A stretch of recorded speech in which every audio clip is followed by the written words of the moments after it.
आप सभी को बहुत ही विस्तार के साथ में कमीशन के बारे में बताया गया। दिल्ली माइनॉरिटी कमीशन अक़लियतों का कमीशन है, जिसमें मुस्लिम, सिख, ईसाई, बुद्धिस्ट, जैन और पारसी 6 धर्मों के लोगों को इसमें शामिल किया गया है। दिल्ली माइनॉरिटी कमीशन आपकी हिफाजत के लिए है, आपकी तरक्की के लिए है कि आपको किसी भी तरीके की कोई परेशानी हो जिसका हल आपको मिलना मुश्किल हो, तो वो कमीशन में आके उसके बारे में आप चर्चा कर सकते हैं। आपको किसी तरीके की कानूनी सहायता चाहिए तो आप कमीशन का दरवाजे पे आ सकते हैं।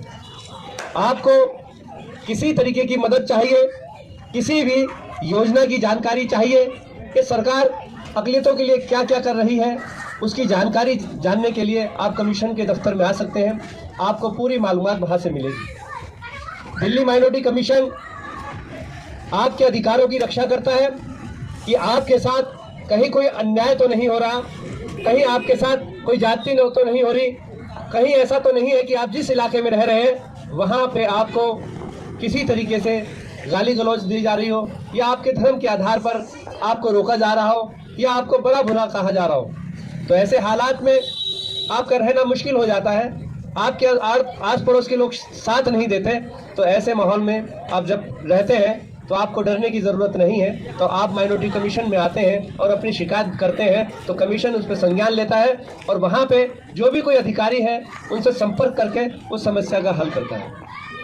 जहाँ तक सवाल है कि लोगों के अंदर जागरूकता लाने की, देखिए हमारा समाज, खास तौर पे हम अगर बात करें अक़लियतों में, मुस्लिम समाज वो बहुत पिछड़ गया है और उनके पास इतना वक्त नहीं है कि वो किसी तरीके से समझे, और उनका दिल अंदर से टूट चुका है। उसका कारण है कि बहुत सारी ऐसी मीटिंगें होती हैं, बहुत सारे ऐसे प्रोग्राम होते हैं, बहुत अच्छी अच्छी बातें होती हैं, आप खुश हो जाते हैं और ये समझते हैं कि हमने मीटिंग अटेंड की और इस मीटिंग में शामिल हुए, इस प्रोग्राम के अंदर अब हमारी सारी समस्याएं दूर हो जाएंगी। मगर ऐसा होता नहीं है कि आप इसी तरीके से मीटिंगों में शामिल होते हैं और आपके साथ में जो वादे किए जाते हैं वो वादे पूरे नहीं होते। तो आपको ये लगता है कि इस मीटिंग में जाएंगे, इस तरीके से बातें होंगे, फिर वही पुरानी बातें, 5 साल गुजर जाएंगे, 10 साल गुजर जाएंगे, हम जहाँ पे हैं वहीं पड़े रहेंगे, ना स्कूल मिलेंगे, ना सड़कें मिलेंगी, ना गलियाँ मिलेंगी, हम इसी तरीके से रह रहे हैं, हमारे कोई काम होने वाले नहीं है। अल्लाह मालिक है, हो गए तो ठीक है, नहीं हो गए तो हम अपना गुजारा कर रहे हैं।